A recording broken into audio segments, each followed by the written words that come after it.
Well, hello, Sebastian and Peter. Thank you so much for presenting your films at the Roxbury International Film Festival. We're so excited to have you with us this year. We really wanted to do a program on, supporting land and the importance of that. And so, if you could just introduce yourselves and tell us your film, and then we'll get into a little bit of discussion around them. So Sebastian, why don't we start with you? Kia ora korua. Hello to you both from Australia. Just to sort of extend hello to you and a thank you to you as well. And also from Ruby in New Zealand and Victoria. They send their regards. So we made Pōneke, which are 3 music videos for Ruby Soli's debut album Pōneke, which is the Māori word for Wellington, the capital city of Aotearoa, New Zealand. Ruby was making this album and she saw a little Instagram video that I had done. So I've been working with taonga pōro players, Māori musicians that play Māori instruments for quite a while. And she saw one of my little videos on Instagram and said, would you make me some music videos? So we ended up going down to Pōneke, and the way I work is I don't script. I just sort of go and find the images with someone together. So that's what we did. We just went to 2 different spaces where the audio was recorded and kind of created the images together in situ. So yeah, kia ora. Great. And we'll talk a little bit more about the experimental piece and the aspect of your film. Peter? Yeah, so thanks so much for including Dreaming of Jerusalem at the festival. I'm Peter Decherney, the co-director of Dreaming of Jerusalem. So Senna Solomon is my directing partner. This is a film about the Jewish community in northern Ethiopia, in Gondar, Ethiopia. There's been a Jewish community in Ethiopia for thousands of years. Over the last 40 years, most of that community has emigrated to Israel, but one group has been left behind because their ancestors were converted to Christianity, and there's been debates about whether or not they are allowed to emigrate to Israel. And so this was an attempt to focus on the people who are at the center of this debate, whose voices often get left out, and really just amplify their voices, but also tell stories about a few individuals in the community. And we tried to choose stories that were some of the most surprising. And so there's a story about a soccer team that triumphed even though they were bullied, and a story about a circus which we would not have expected to find. And happy to talk more about the situation and how we filmed it. So thanks for having us here. Great, thank you. So we really, the films that are in this block, and I just want to, some folks couldn't be with us today, but the films that are in this block are really, we called it paying homage to homeland. And because for all of them, we really felt like there was this piece that both of you really, took a look at, maybe like you said, Peter, raising voice to the voiceless. And for you, Sebastian, really sort of giving us this sense of place in this music video. And so can you talk about why you feel like that's important and what you want us to take away from both of these pieces? So Sebastian, why don't we start with you? Yes, so for me, so I'm currently finishing my PhD in anthropology, and so for me, ethics is a really important part of it's integral to the whole process of doing research. And so for me, it's about listening to how people want to do things, and with working alongside my Māori colleagues, the land is of utmost importance. It's everything bubbles up from the land. And so to work with Ruby, who had written this album and recorded songs from Pōneke and stories from the environment, it made sense to kind of go there and create together in the now and see what will bubble up, knowing a little bit more about those histories. Ruby was really interesting. She said to me, just pick one that that gravitates to you.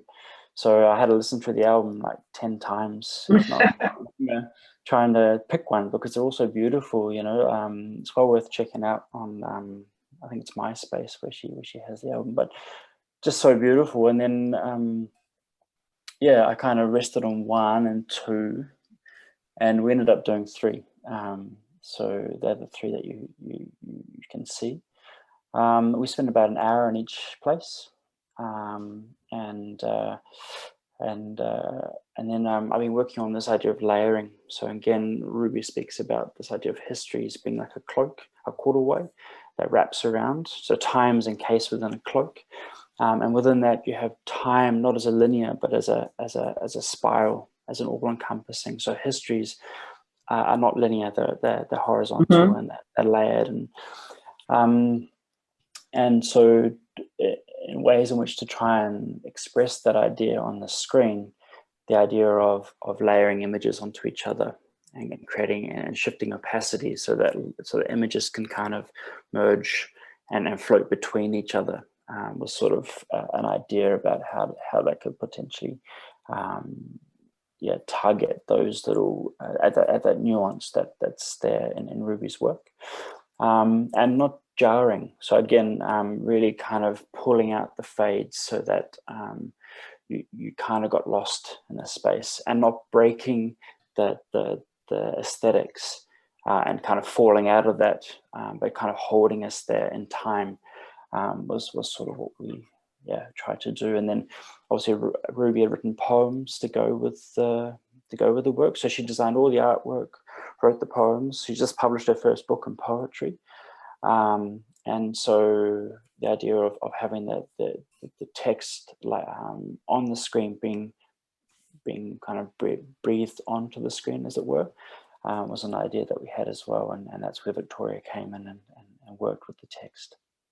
Yeah, you can definitely feel that through the film, that there's this complete, especially for Native communities, and this sort of like holding on to this sense of space and the beauty of that space. And as you layered these images as she's playing, and I think you definitely get, that's sort of what we got, is this feeling of holding on to that and paying homage to that, and understanding that this is a really important sacred space for the community, and to understand that the beauty of the water, and then the movement of change and gentrification that's coming into these sacred spaces. And how do you navigate that? How do you how can you understand that, and understand the pain in that, but understand also that the world is global, and these things happen to our communities.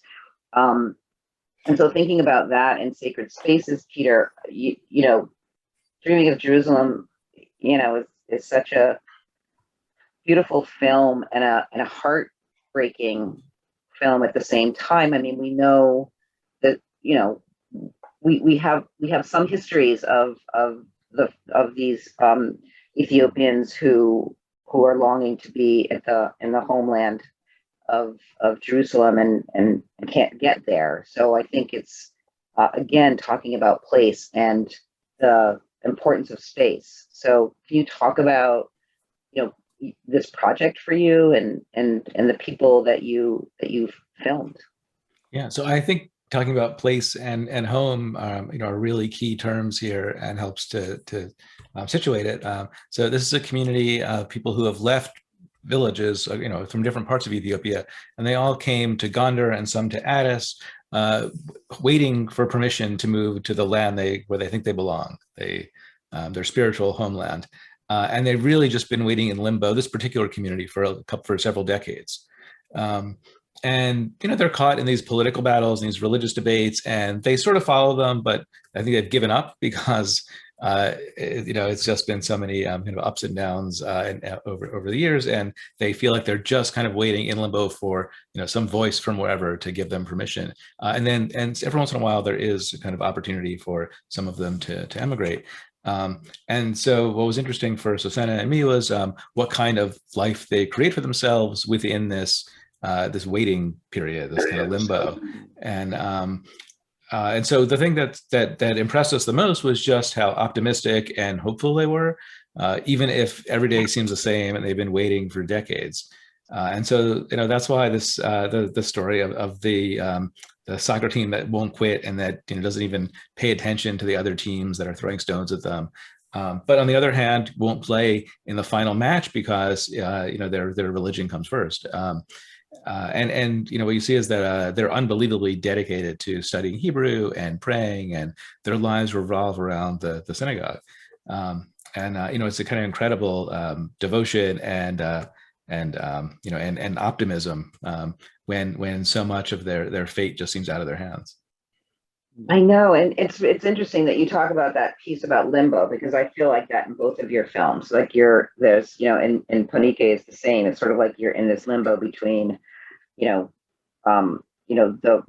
spiritual world and the world that that space is so important, and then in the reality of the world that's changing. And for Jerusalem, it was that limbo. You feel it. It's tenable. I mean, it's definitely like, are they ever going to make it? And the fact that the patience that patience is rooted in faith, right? That the faith is that they're going to get to that promised land. And if they don't, they'll get to that promised land late in their other life, right? So, I think that's really interesting, that to be able to bring that forth on film and to help us tell that story that both of you did. Can you just talk about a little bit about how you captured sort of that sense of tension, or captured that sense of passion and that need of both of these communities, of Ruby and her music, and that tension of the before that spiritual world and the real world, and then that tension of wanting to be somewhere and not being able to be there. What were some of your techniques of capturing that? So Peter, why don't we start with you? So one observation people have had about the film, people who have been to this community, is that everyone actually looks happier, and and life just looks like there's less deprivation than there really is, right? Because there's very little work. There's a food program there only for the youngest kids. There's some health care only for the very little kids. And I think that's because we captured what we saw, which is the thing I was talking about, which is this optimism and energy and belief, and so there are more close-ups. You're not seeing right. the more barren landscape and the pretty sad building that the synagogue is, but you're in there with the community, get really close to them, and you kind of read the emotion in their faces, and the colors are really vibrant. That was very important to us. The colors are vibrant, but not everywhere, right? There's also dirt floors, which you'd see less of. And so kind of really bringing you into... You made that choice not to bring in that space. Yeah, and really kind of bringing you into the most intimate moments. So both when they're in the synagogue and when they're at home. Yeah. And the music actually was really a big piece of it. This is kind of I'll try to tell the story really quickly, but the music is by an Armenian American composer, Ara Dinkjian. And he doesn't know this part of the story, so don't tell him. Sen and I were actually in Tel Aviv, and we heard a street musician and really liked the music and said this could be great for the film. So I bought his CD and I just put it in my Google Drive and kind of forgot about it. And then we were editing. Our editor said, "Oh, I've been just using this music and it's great." And so I tried to locate the information about the street musician because I had saved it but couldn't find it, and I just couldn't find it. And so we kept putting it in, asking Siri to locate it, and I kept saying it was Ara Dinkjian. And I was like, how could this famous musician and composer been playing on the street in Tel Aviv? It doesn't make any sense. And then we finally realized the street musician had just sold us a well-known album and put his name on it, but we had to have the music at that point. So I wrote to Ara, and he loved the film, and he explained that the compositions were all about this kind of transnational interfaith combination of sounds and techniques to create this album called Peace on Earth, and he gave us permission to use the music in the film. I mean, that's it, right? Music is a universal language. Exactly. Right.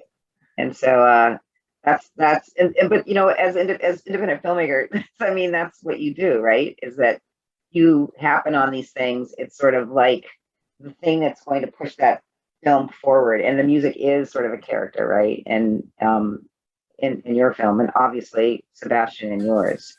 So I mean, what's do you want to speak to that other question, Sebastian, about? Yeah, I can quickly talk about it. So I think everything is grounded in so following the sound first and foremost, and listening to Ruby's tracks without having any visions of what those spaces would look like until I got there. And I think so taonga pōru Māori instruments reflect the world around us. And so taking our cue, or Ruby took her cue from those first and foremost. And then she wove the cello in to support the taonga pōru. And I think listening to those cues and going into those spaces created little images unto themselves when I was playing around in the editing suite. And there are moments in which those tensions are held, I believe, like for example, Karaka Bay, the watery one, the third one. Mm-hmm.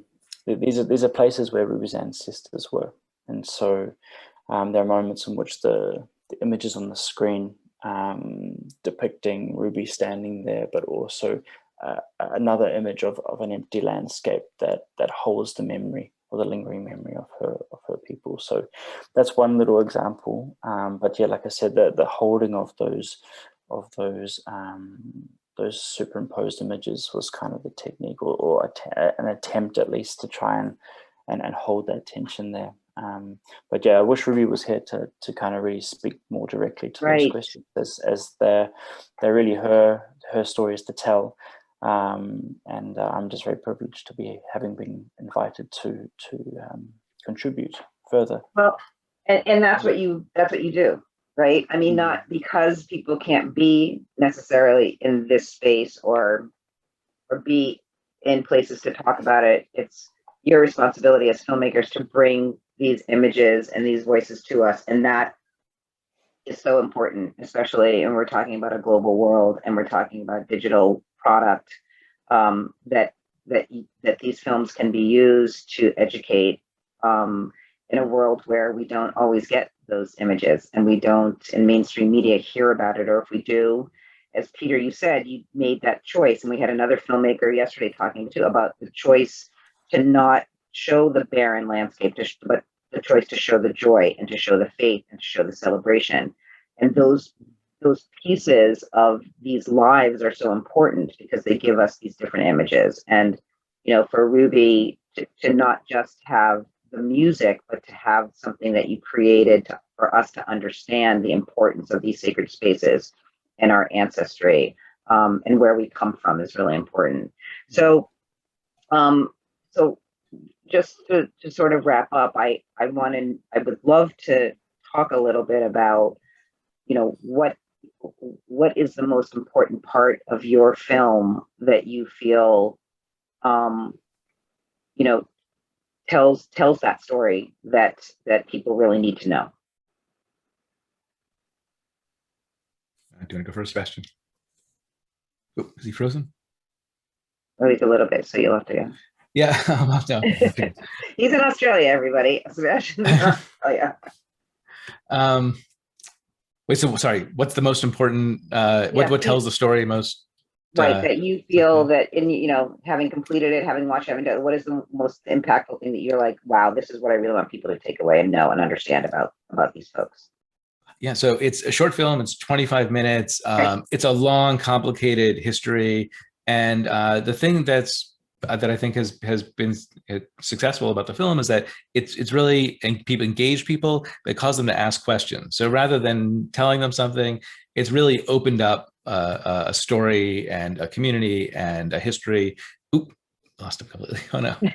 No, but we're all used to Zoom now, and right, exactly. We can all roll with it. And so, you know, I think it does. I think it's been successful at challenging people and engaging them and causing them to want to know more. Excellent. Well, we lost Sebastian, I think, because his his feed from Australia, but we appreciated him participating in this. Peter, thank you so much for your film. I mean, you know, as I said, people will have another 24, 36 hours to watch it. The work that you're doing is really important. And I think that that people will really, oh, Sebastian's back. People will really enjoy learning more about this population and just about people's faith and passion that we oftentimes don't know about, or really, you know, we meet people, we greet people, we talk them, but to see people's deep faith in even humanity in the, you know, amidst all the craziness and not knowing whether or not you're ever going to get to that space is really, for me, I felt like that was really empowering. Yeah, no, thank you so much for showing the film, for those thoughts. In a way, it's kind of a private world. If you were to walk by, you wouldn't even really know that there was a synagogue tucked in behind a door. Right. And what was happening in there. And what was happening in that space. Incredible. So Sebastian, we lost you for a minute, but did you want to just sort of answer that final question about like the piece of what you did and the work that you did that you felt was the space that was like most impactful, and you know what you want us to understand from that piece? You're on mute. Sorry. I think an important part of it is having the 3 music videos together. So rather than having them as individual tracks, so to speak, it gestures to a complex and a multitude. And so when we speak about voices and we speak about anything that's that way rather than that way, it's perhaps more generative in our thinking. So I think that's something that we talked about a lot, and it just made sense to keep more together, because it is within the album itself, it is a story, or multiple stories that are told in multiple ways. So I think that's, yeah, for me, I think that's the important part. Excellent. Well, thank you, Sebastian, for your work, for bringing us this film, and Ruby, so that people can meet Ruby and understand the work that she's doing in those communities, in those Native communities. I didn't do a land acknowledgement because we did have a screening also of land acknowledgement here from a filmmaker in Massachusetts, and I'm coming from the land of the Wampanoag and Nipmuc. I am a Nipmuc myself, and we thank those tribes and those people for allowing us to use their land. So I want to thank you both so much for being with us. Sebastian, for being up at 2 o'clock in the morning to have this Q&A with us. And we really appreciate your work so much, and continued success on the voices that you continue to bring to the forefront for all of us. So thank you. Yeah, thank you so much. And thanks to everyone else for watching and for your interest in the film. Yeah, thank you. And thanks, Lisa, and to everyone for the festival. It's awesome, and good luck for the rest of it. Thank you so much. Take care, everybody. Okay. See you, Peter. Take care. Nice to meet you, Sebastian.